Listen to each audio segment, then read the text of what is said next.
ونصلي ونسلم على سيدنا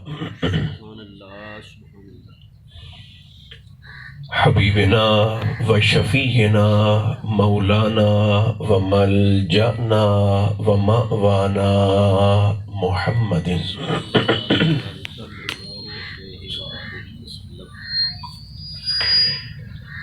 رسول النبي الكريم الأمين المكين الحنين الرؤوف الرحيم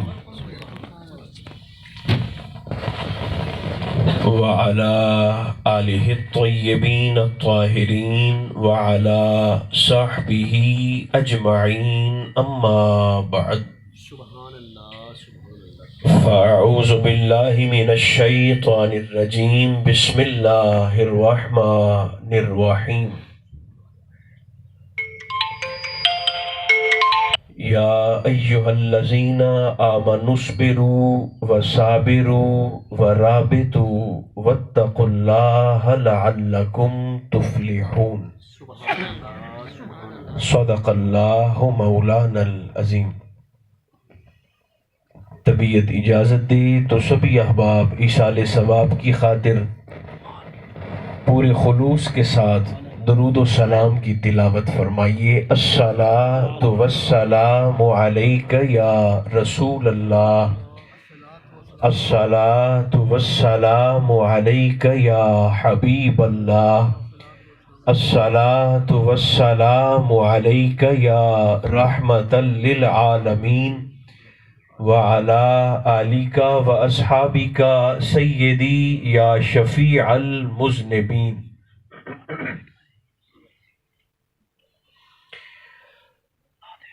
اللہ تبارک و تعالی جل مجدہ العظیم کی حمد و ثنا حضور نبی محترم رسول محتشم رحمت عالم صلی اللہ علیہ وآلہ وبارک وسلم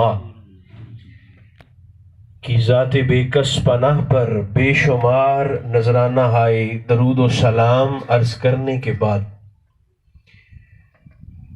میرے بھائیوں، اللہ کریم کا شکر ہے جس نے ہماری گردنوں میں نسبت مصطفیٰ کا کلادہ عطا فرمایا۔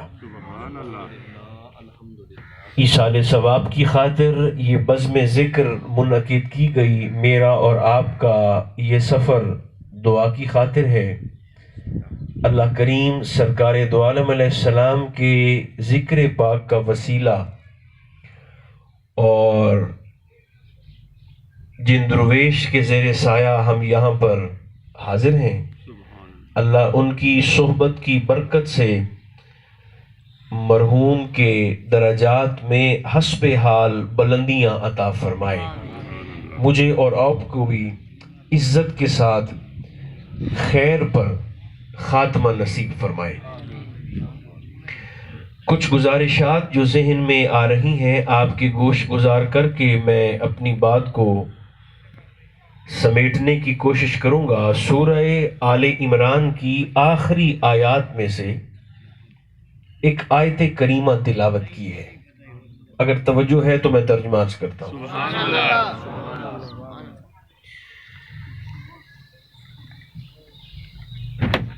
تین کام اللہ نے اس آیت میں ہمارے ذمہ لگائے ہیں۔ نہیں، میں اس طرح نہیں عرض کروں گا، اب توجہ فرمائیں گے۔ گل اپناونی ہے، بنیامنی تو نہیں نا۔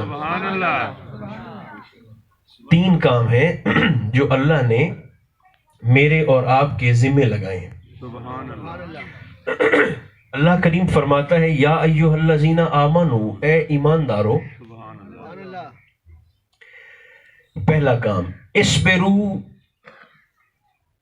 وصابروا ورابطوا۔ سبحان اللہ۔ اللہ فرماتا ہے اے مومنو، خود بھی صبر کرو اور لوگوں کو صبر کرنے کی تلقین بھی کرو۔ ورابطوا، اور ہر وقت اللہ کے راستے میں نکلنے کے لیے تیار رہو، سستی کا مظاہرہ نہ کرو، ہر وقت کمر بستہ رہو۔